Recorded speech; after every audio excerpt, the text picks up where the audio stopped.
If you're over 60 and checking your blood pressure at home, this video is especially for you. In this video, I'm going to show you the real reasons why so many older adults get wrong blood pressure readings at home, and what you can do to finally get accurate numbers you can trust. Many seniors worry every morning because the monitor shows a number that feels too high or too low, and they are not sure what it really means. Some even panic, adjust their medications on their own, or rush to the emergency room when it isn't necessary. None of this is your fault. No one ever explained the proper way to measure blood pressure at home. That's why today, I want to give you clear, simple guidance that will help protect your health and give you peace of mind. Before we start, I'd love to know, where are you watching from today? Just drop your state or city in the comments below. It helps us feel like one community here, learning together and supporting one another. And if you have any natural health tips of your own, feel free to share those too. Someone else might really benefit from hearing what's worked for you. Point 1. Why you must rest for 5 minutes before taking your blood pressure. Let me share something very important with you, something most older adults never hear from their doctors. Before you take your blood pressure at home, your body must be completely at rest for at least 5 full minutes. Not 1 minute. Not just a moment. A real, quiet 5 minutes. And this small step can change your reading by 20, 30, even 40 points. Many seniors tell me, but I didn't exercise. I only walked from the kitchen. I only climbed a few steps. I only picked up the mail. My friend, those things may feel light, but your heart and blood vessels still react to them. After any activity, no matter how small, your blood moves faster, your heart beats a little stronger, and your blood pressure naturally rises. You may not feel it, but your monitor will catch it. This is why so many older adults end up with false high readings at home. They check their blood pressure right after making the bed, talking on the phone, feeding the dog, or moving around the house. And suddenly, the number looks scary. They panic, thinking something is wrong with their heart, when in reality, they just didn't give their body enough time to settle. When you sit quietly for 5 minutes, your heart rate slows down, your breathing becomes calm, and your blood pressure returns to its true resting level. That is the number your doctor needs. That is the number that tells the real story of your health. So here is your first rule. Always rest for 5 minutes before taking your blood pressure. Sit comfortably, feet flat on the floor, no talking, no moving. Point 2. Always empty your bladder before checking your blood pressure. This next point may surprise you, but it is one of the most common reasons older adults get false high readings at home. Before you take your blood pressure, you must empty your bladder completely. I know it sounds like a small thing, something that shouldn't matter. But for your body, especially as you get older, it matters a lot. When your bladder is full, it creates pressure inside your abdomen. You might not feel uncomfortable, but your body is working to hold that urine. Your muscles tighten. Your nervous system becomes slightly more alert. Even your blood vessels react to that pressure. And all of this causes your blood pressure to rise, sometimes by 10 to 15 points, and in some seniors even more. Many older adults make this mistake without realizing it. They wake up, grab the monitor, and check their blood pressure before going to the bathroom. Or they measure it before taking a break during the day. Then they look at the number and think, why is this so high today? What did I do wrong? The truth is, you didn't do anything wrong. Your bladder simply wasn't empty. When you empty your bladder first, your body relaxes. Your muscles loosen. The pressure in your abdomen decreases. Your nervous system becomes calm again, and your blood pressure returns to its true resting level. This small step can prevent a lot of unnecessary fear, a lot of incorrect readings, and even wrong medication changes. So here is your second rule. Never measure your blood pressure with a full bladder. Always use the bathroom first. Point 3. Stay completely silent and still while the monitor is running. Now let's talk about something many seniors don't realize matters. You must stay completely silent and completely still while your blood pressure is being measured. No talking, no laughing, no answering the phone, no adjusting your position, not even small movements. I know this sounds strict, but it's one of the most important steps to getting a true reading. Here's why. When you talk, even softly, your chest muscles, throat muscles, and breathing pattern all change. Your heart works a little harder. Your blood vessels tighten slightly. Even tiny movements, like shifting your arm, crossing your legs, or moving your fingers, send pressure signals through your body. And your monitor is trying to pick up very delicate sounds and vibrations inside your artery. If you move or talk, the machine gets confused and your reading becomes higher than it really is. I've seen seniors get scared because they tested while talking on the phone, or while calling out to their spouse, or while adjusting their chair. The reading jumps, they panic, and then the whole day feels stressful. So your third rule is this. Once you press the start button, stay silent, stay still, and let the machine do its job. Keep your feet flat, your back supported, your arm relaxed, and your mind calm. Point 4. Keep your arm at heart level to get a true reading. When you take your blood pressure, your arm must be positioned exactly at the same level as your heart.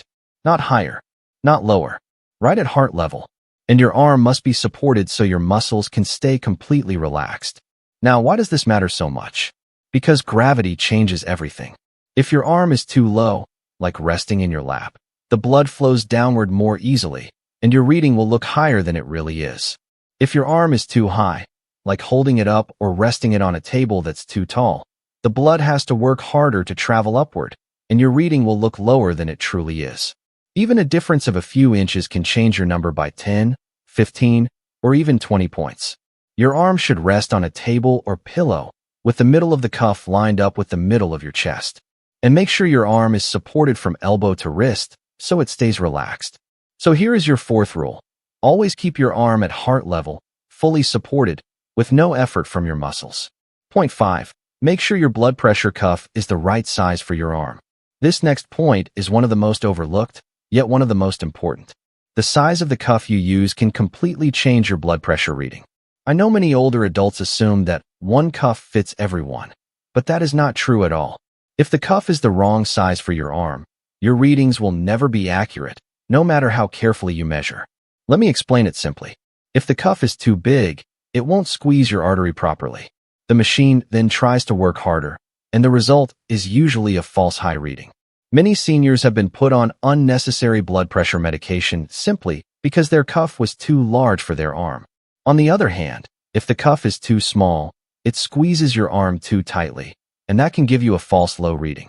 This is dangerous because you may think your blood pressure is under control when it is actually too high. Most older adults don't know their arm size, but it is very easy to check.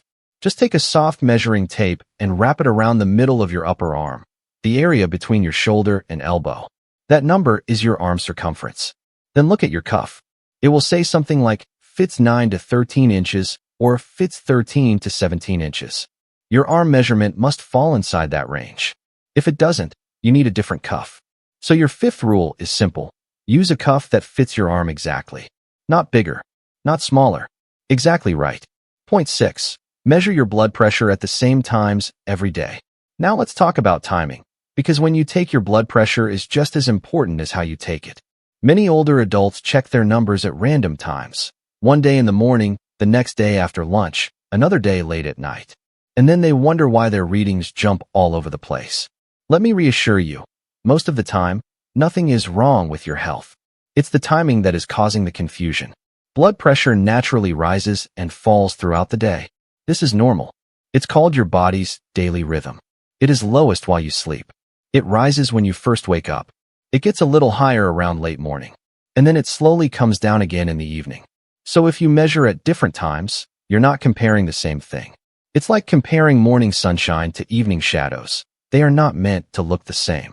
To get numbers you can trust, you must measure at the same times every day.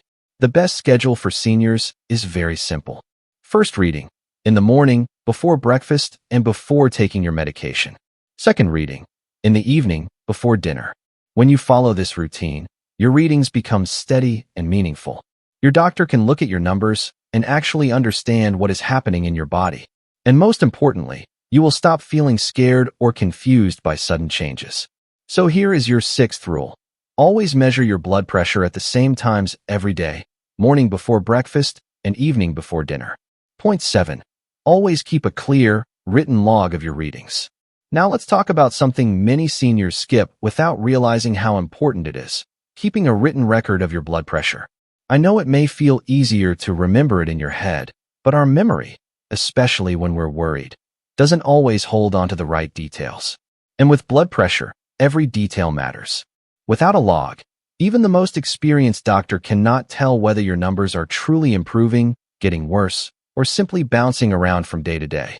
Your log doesn't need to be fancy. A small notebook works perfectly.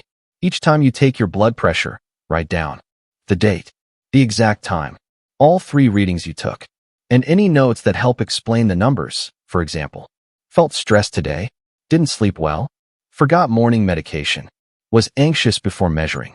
These notes are incredibly helpful. Sometimes a high number is not a sign of bad health. It's just a sign of a stressful day. Sometimes a low number shows up because you were tired or dehydrated. When your doctor sees your written log, they can understand these things clearly instead of guessing. Most importantly, keeping a log gives you peace of mind. Instead of staring at one number and feeling scared, you begin to see the bigger picture. You begin to understand your own body better. So here is your 7th rule. Write down every reading, every time. Point 8. Never measure your blood pressure when you're upset or stressed. Stress has a strong effect on the body, especially as we age. When you're worried, angry, scared, or even emotionally overwhelmed, your body releases chemicals like adrenaline and cortisol. These chemicals tighten your blood vessels, raise your heart rate, and increase your blood pressure. Even if your actual health is perfectly fine, you might not feel any different, but inside, your body is working harder. This leads to a frustrating cycle many seniors fall into. You feel stressed, so you check your blood pressure. The reading is high because of the stress. You see the high number and become even more stressed. Then you take another reading, and it goes up again. Before you know it, your entire day feels ruined by numbers that were never truly accurate to begin with. So what should you do instead? Sit in a quiet room. Turn off the TV. Put your phone aside. Take slow, deep breaths. Let your body settle. Wait until you feel calm and steady again. Usually 10 to 15 minutes is enough. Only then should you check your blood pressure. So your 8th rule is simple. Do not measure your blood pressure when you are stressed or upset. Point 9. Check both arms when you first start monitoring your blood pressure. Here's why. Most people naturally have a small difference between their left and right arm, usually 5 to 10 points. That's normal. But sometimes, one arm can be consistently higher by a larger amount, and that can be a sign that one of the arteries in that arm is narrower or not letting blood flow as smoothly. This may be early warning of a circulation problem that needs medical attention.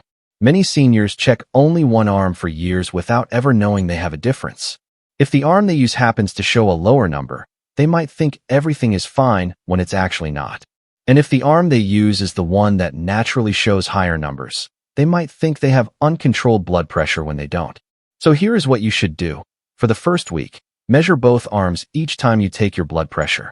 If one arm is consistently higher by more than 10 points, that is the arm you should use from now on. And you must tell your doctor about the difference. It may help them catch something early. If both arms are close in number, then choose the arm that is easiest for you and use that same arm every day. So your 9th rule is, always check both arms when you begin home monitoring. Use the higher reading arm for the future. Point 10. Take more than one reading. Don't rely on a single number.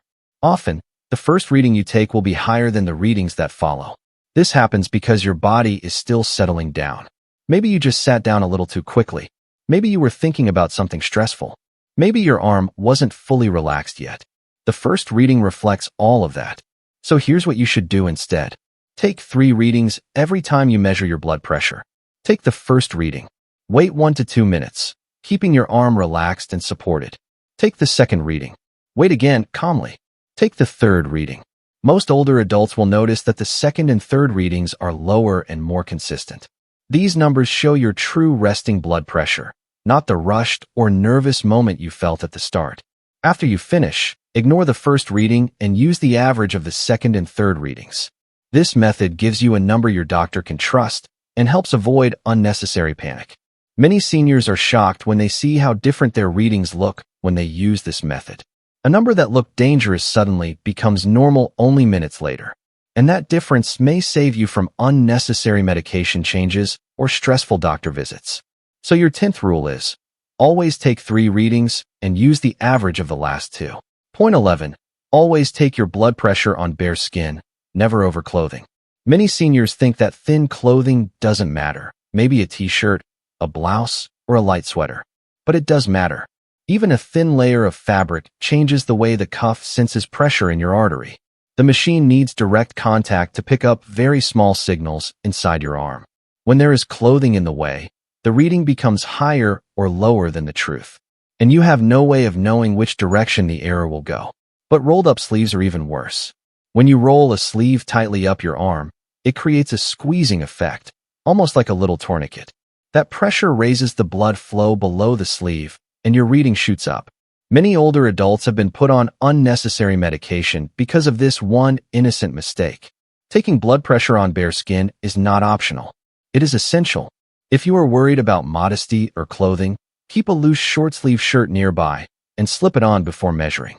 Or measure your blood pressure in a private room where you feel comfortable. Getting this step right protects you from years of confusion, wrong medication changes, and unnecessary fear. So your 11th and final rule is, always place the cuff directly on your bare upper arm, never on clothing, and never on a rolled-up sleeve. This one habit alone can completely change the accuracy of your readings. Now that you understand these 11 points, I want to leave you with something very important. Your blood pressure is not just a number on a screen. It is a message from your body. It is one of the strongest predictors of your heart health, your stroke risk, your kidney function, and even your long-term independence. But this message can only guide you if it is correct. Many older adults have spent years worrying over false readings. Some were given medication they didn't need. Others ignored danger because their readings looked normal when they weren't. And almost all of this happened because no one ever taught them the proper way to measure blood pressure at home. You were given a machine, not the instructions that truly matter. But today, you have that knowledge. You now understand how resting, emptying your bladder, staying silent, keeping your arm at heart level, using the right cuff size, measuring at the same times, logging your readings, calming your emotions, checking both arms, taking multiple readings, and measuring on bare skin all work together to protect your health. Remember this. You deserve accurate numbers, and your health deserves clarity, not confusion. Your heart has carried you through a lifetime of experiences. These simple habits are your way of taking care of it in return. Take good care of yourself, and keep measuring the right way. Your future health depends on it.